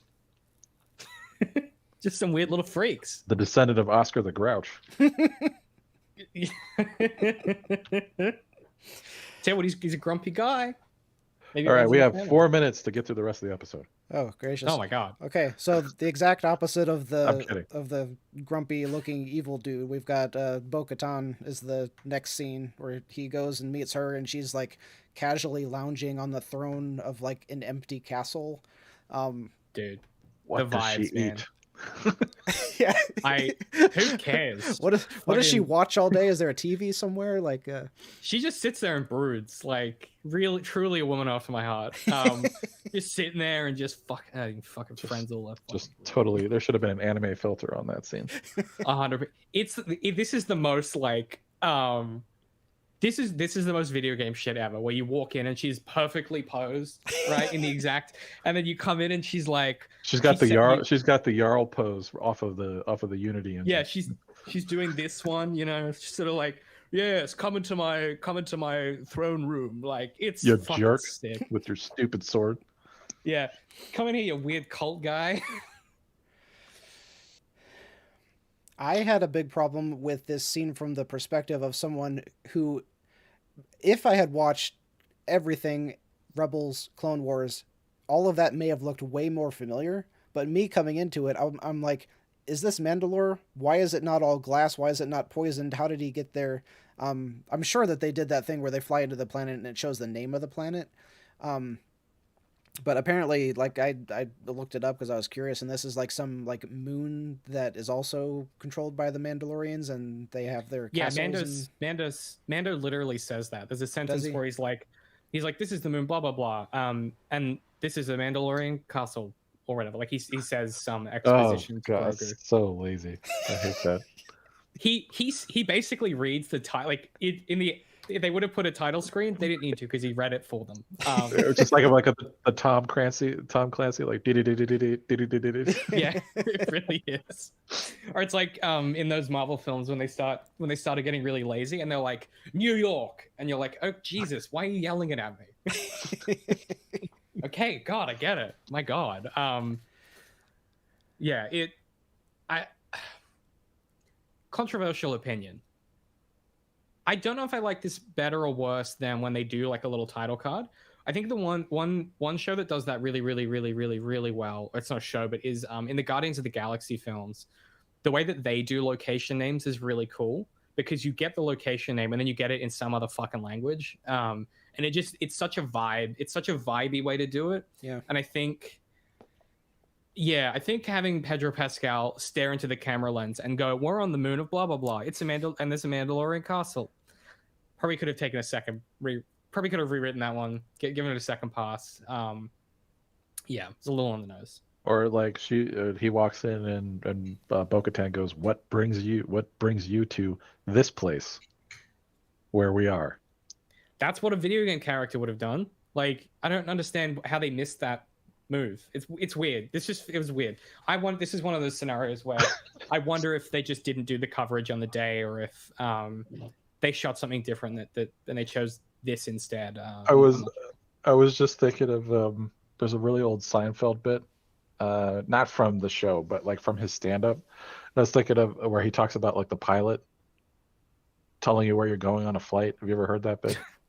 Yeah.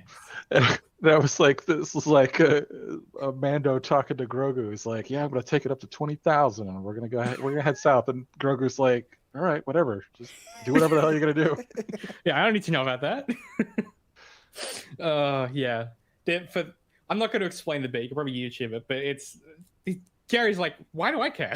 Like, why would I care? So take me to the place where it says on the ticket. We're fine. I don't need to know. Do I tell I'm having the peanuts now? Yeah. God, man, how good Seinfeld. Anyway, I agreed. Fairly egregious.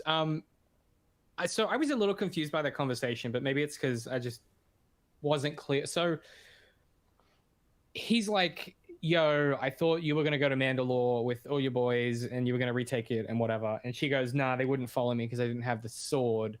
And then like she doesn't. So maybe it's a rules thing that I don't understand, but she doesn't like ask him for it. She has to like kill him. Like, because she can't. Oh, you have to. is it one of those things where it has to be won in combat or something? Yeah, no, they established that at the end of season 2, but I think part of it is that like in Rebels, she is given the sword,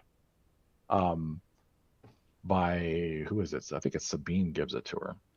Is that yeah? That's Rebels, but like she is given the sword, but the context is different in the sense of that somehow it works. And then at the end of season 2, Mando's like, here, take it, and what's his name, Moff Gideon's like, no, she can't take it or whatever. And I think but the context might be that she had it and she lost it, and in order to I remember there was in the Boba one, there was that fight between Mando and the big dude, because the big dude wanted to earn the right to claim the sword so he could claim the throne or whatever. Yeah. But it just brings up the question of, she wants the sword, she has to fight him to get it, she never tries to fight him. I assume she knows she'd lose, right? That was kind of, if we follow that to its logical conclusion, she's not confident she can beat him. But then what's the stakes for her? He's not going to kill her. Like, what's the stakes of losing there? Also, she might not be hostile enough to him personally in order to do that. Yeah, I suppose that's true. And she was on Team Mando, you know. Yeah. And the way that would recontextualize her character. It would make her a bad guy. Yeah, I mean, it would also like irreversibly change that relationship. You're right. Like, you can't walk up to a friend and be like, bro, I want to fight you for my birthright. Like, that's kind of like, it's kind of like in that episode of Community when you know, they go to Pierce's dad dies, they have to go play that video game, and Pierce is like, you know, trying to suffocate himself because he's like, you guys are gonna beat me, and they're like, we're your friends, like it would be really shitty of us to try and steal your inheritance. It's kind of that vibe of like, I think she just ethically can't bypass her ethical framework, I think. Yeah. So there was some important exposition there, because they go into more talking about how his faction, like she blames his faction for weakening their whole tribe, so that's what caused Mandalore to fall in the first place. And I'm like, they wouldn't be bringing it up this much if it weren't going to be big later on. So yeah, that's also a direct call to what happens in Clone Wars. We actually see that happen in Clone Wars. So Obi-Wan's girlfriend in Clone Wars is the Queen of Mandalore, and she is supplanted by insurrectionists who are the Night Watch, and they destabilize Mandalore and cause a war, which is what ultimately leads to the glassing of Mandalore. So in a very real way, the Watch, which is what the Night Watch used to be, so their direct descendants are responsible for the destruction of Mandalore. Do you have anything on that section, Rye? I was gonna say, I'm glad you brought that up, because I completely zoned out for this part. No lie, this episode a lot of it really didn't hold my attention, and this was a scene that didn't. We get the beautiful woman on screen, and Rye's like, let me check out Reddit. Yeah. What's going on in Ukraine? Like, what's happening in Ukraine? I really hope that's where this episode ends, because I didn't write anything else down. So I don't know. I don't know if I just forgot the rest, or I think that's it. I don't know that there's more after this. God, you're right. There might not be. What's his? Oh, doesn't he need to go get the droid memory chip? That's his next quest? Does he go back to Navarro, or was that, did we miss the part where he has all the little munchkin dudes that are hugging on? He goes to see Babu Frik. Yeah. So the droid stuff happens before he leaves to go see Bo-Katan, and then he goes to see Babu Frik, I think, right? Yeah, I thought he went to see. Yeah, Bo-Katan is where the episode ends. I'm looking right now. Yeah. So Babu we missed was that. back on Navarro. Yeah, that was back then. Oh, okay. Yeah. Because he takes all the bits of the droid to him, and the droid was back there. Yeah. The droid's like, hey, you need to go find. I missed this in the episode, but where does Apollo Creed tell him to go find, or where does he think he's going to find a memory chip? I missed that. I assume that was where he was going, but then he went to Bo-Katan. I don't think they tell us. I thought he said someone. He makes some reference about like I think it was a race of people or so, I don't know. He says something where he's like, oh, these people they know droids the best or whatever. I don't know what he said, but I assume that's where he's going next. Also, the scene where the scene where Grogu is like walking around and trying to hug them. Very funny. As always, Grogu, fucking MVP. Grogu didn't have a lot to do in this episode. He was spinning in a desk chair. That was fun. Yeah. Just using the Force to spin in a desk chair. The ghost of Obi-Wan is like, this fucking guy. Oh, he's not dead. Is he dead yet at this point? I guess not. Obi-Wan? Obi-Wan. Oh, no. Yeah, Obi-Wan. I was thinking of Luke. I get them confused a lot. Obi-Wan is fully dead. Yeah, he's been dead for a minute. Yeah, he became a ghost. He's a ghost, dude. He's not fully dead. Bruh, come on. If you're a fucking ghost, you can't even be... I don't want to be, Matterist or whatever. But if you can't touch stuff, you're fucking dead, bro. Okay? Well, have you seen the prequel trilogy? Because they can. What? You don't remember that? Remember what? Luke catches the lightsaber? What are you talking about? He's talking about the movie that neither one of you remember, Episode 9. What? Yeah. You don't remember it? So you just said if you can't touch stuff, then you're dead. So Rey tries to throw her lightsaber into the burning hulk of Kylo's ship that she set on fire because she wants to run away from whatever. And Luke catches it. I don't believe you. I have no memory. I don't believe you. You blocked out. God, that film. Okay, sure. That's still not touching something though. That's using the Force. I'm saying if you can't put your meat paw, he touches it with his hand. He grabs it with his physical hand. Yeah. If you can't slap someone, then I think you're dead. I think you're a guy. I'm not saying if you don't have hands, okay, but I'm just saying. I feel like ghosts don't count as people. Ooh. Might be a contentious opinion. Racist. You're getting canceled for sure. I'm putting that on Twitter. Ghosts aren't people. Get David canceled. Golly. For the ghost hot takes. I think that's a good place to wrap up before you get canceled. Yeah, exactly. Man, I really enjoyed. I think this is a show like to be honest, where I just kind of switch my brain off and I just have a good time. But I kind of am enjoying the way exactly. Last season, it felt like some of the Star Wars capital S, capital W stuff they were doing was a little... I could feel them being like, it's Star Wars. Whereas I feel like already in the season, it's a bit more reserved in some of that stuff. And a bit less in your face, which I appreciate.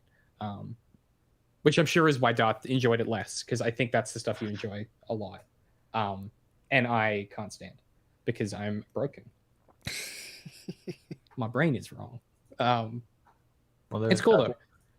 Well, to say it again, I think you have the title or the caption for whatever, if you want to change the title of the video. Ghosts aren't people. That's people unsubscribe immediately. Report. Report to YouTube. Not okay. Yeah. Get his account deleted. Hate speech. Yeah, good stuff.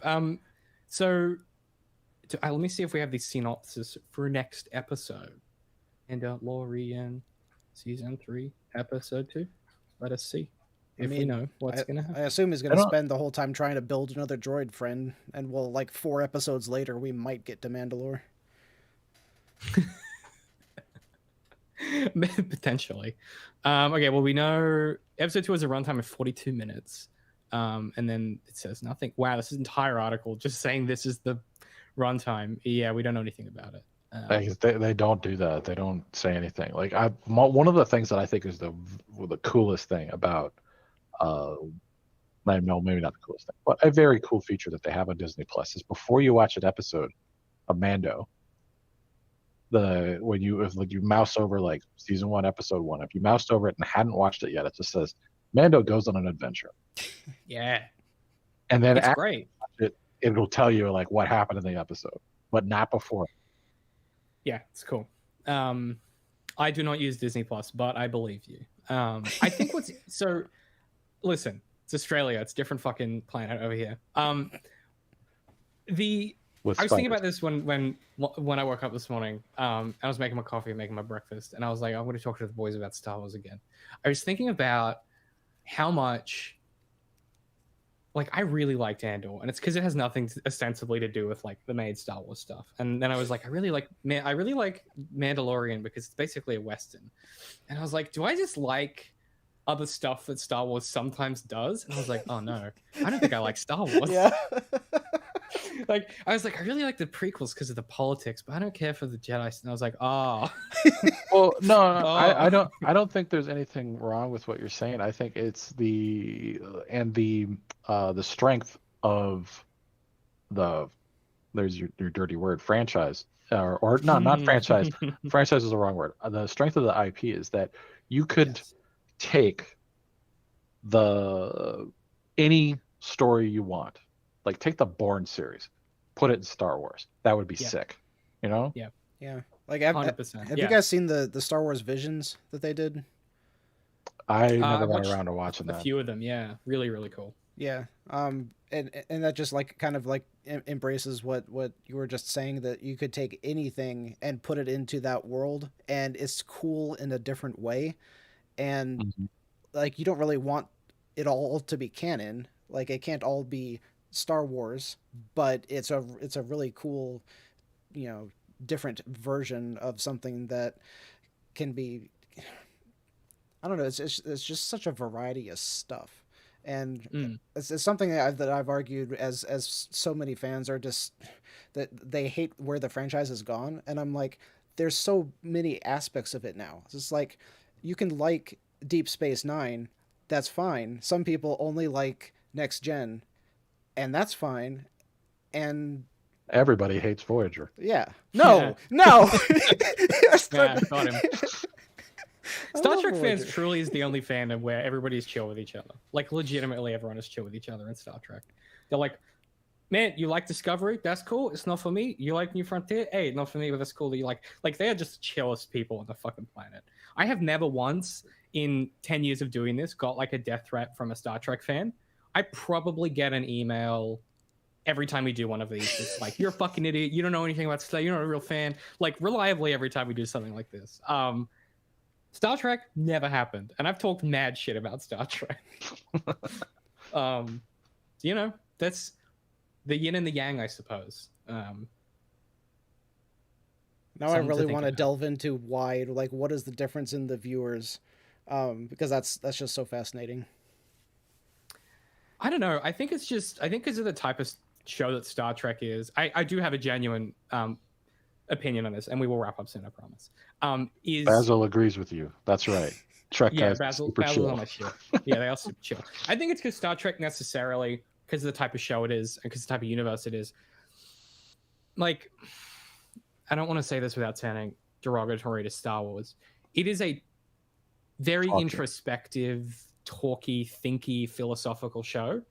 Star Wars is big explosions and light swords, right? Like, it attracts a different kind of element and naturally stratifies itself for different type of viewers.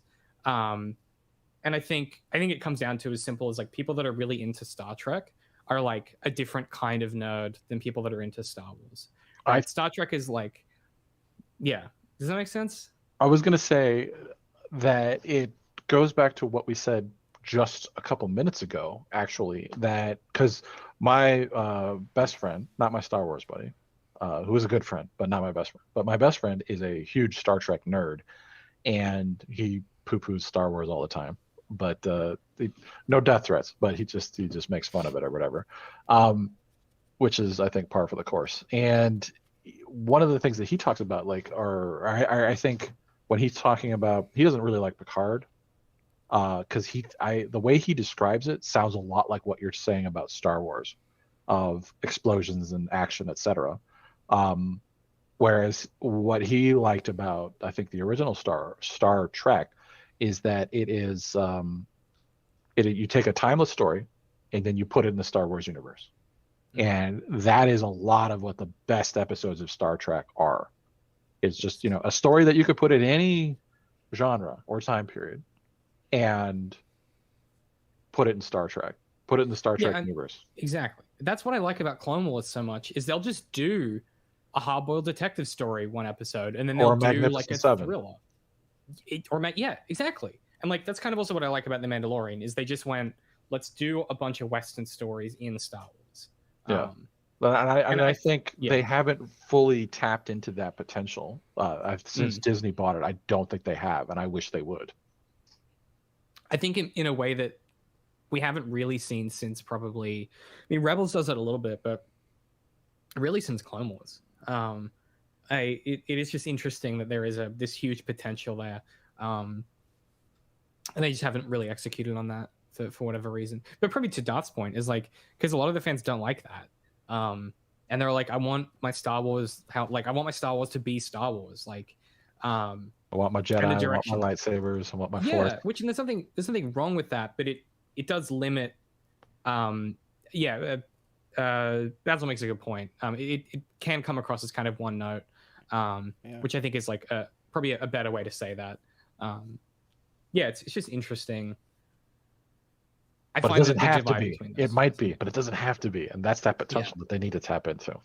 Which to bringing it back to Andor, I think Andor moves in that direction, and you should really 100%. Try to watch that, Darth. So I'm going to at one point, and this is getting like off track, but one reason that I can't get into it is because it is so, at least the part that I'm at is just like so tense, because like they're undercover, they're trying to break in and steal this stuff, and I'm like, I'm trying to unwind after being at work all day. I don't want to be stressed right now. You're in a Gilroy joint, boy. Like, come on, this is what it is.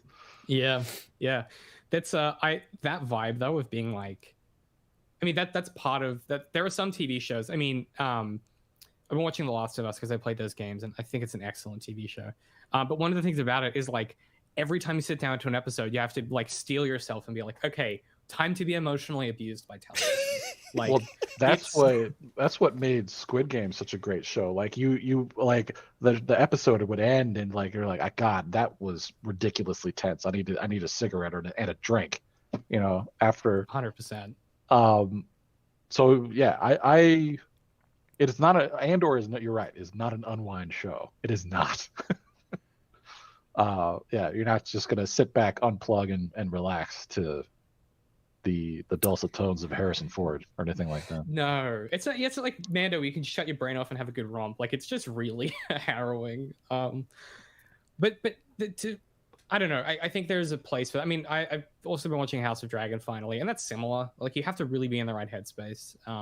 So I completely appreciate what you're saying, Darth. I think that was the reason why I didn't watch Andor for a long time. Like, I was doing like 2 weeks between episodes. It is a glacially slow burn. Yes. I was a fan of that, actually. Like, for the first 3 episodes, I was like, I love how slow paced this is, because they're giving proper time to fleshing all of this stuff out. So like I like how they structured everything. But then the more tense it got, the more I was like, I'm looking for a chill vibes right now. So yeah. Sorry, this is a military thriller. No chill vibes to be found. You haven't even gotten to the part where it gets worse. Yeah, that's true. Yeah, good show. Watch Andor. That's it. I think that's the whole. I think we did it. I think we did the live stream. I think we did the recording. I think we did it. We're only 20 minutes over. Yeah. Good job, hey, everybody. That's not bad for us. Like, we interacted with people. Like, Michael Myers talked versus back and forth with Basil. Yeah. We got Alto Fish in the chat. We got Justin Saboka in the chat. We got Basil. We got all the homies. We'll probably try and do more of these, because this show is going to keep coming out. It obviously depend on our schedules, but I find this show really interesting to talk about. So I think we'll probably do more of it at some point. Actually, I guess I should give a shout out, because Basil was the one who was urging me to do a live stream. So this is your fault. All your fault. You did this to us. Everybody blame Basil. This is your fault. It's your fault that I fucking yelled about Star Trek for 15 minutes. Okay? Basil, Pump and Seagull. This is your fault. Yeah, you got to take ownership at some point. Also, I don't trust birds. I don't know about you guys, but there's something about birds. They always seem like they're up to something. Birds aren't real. This is a fact. Yeah, they just move too quickly, and they just seem. I don't know. I don't trust a bird. Wait, have you not heard the birds aren't real thing? Yeah, we talked about this on something. Yeah. If you haven't, Google that and enjoy the rest of your evening. Yeah. Yeah. The birds aren't real theory. I think we talked about it on Sherlock because I was talking about flat earthers and then we were talking about conspiracy theories or something. Yeah. Love me a good. So, okay, big question before we leave. Are we doing this every time or are we doing this like at the end of the season again? What are y'all's thoughts? I mean, I'd be happy to do it every week. Maybe we should have that production conversation offline. I would say schedule permitting. Yeah. You know. Let's do the production meeting not on the live stream. But we may be back next week. You shall see. Hey, you'll know if we are because we'll be live streaming next week. That's how you'll know. Same Darth time, same Darth channel. Got him. Anyone under the age of 30 is not gonna know what the fuck that was. Right? Just know my age here. I mean, I barely know what it was. Jesus. That's how I end my other show, The Advisory, with that every week. And I had like one of my interns who like happened to find my podcast somehow was like, hey, what the fuck does like same bad time, same bad channel? And I was like, I cannot explain this to you. Wow. You were born after 9/11. There's no context I can give you that's going to help here. Like, it just can't be done. Yeah. All right. Well, that's it. Thanks. Hey, thanks for listening and watching. It's really fun. Yeah. It's really fun. Enjoyed it. Thanks, y'all. Yeah. Appreciate it. We might see you next week. Who knows? Who could say? Bye. Hey, who knows how to end this?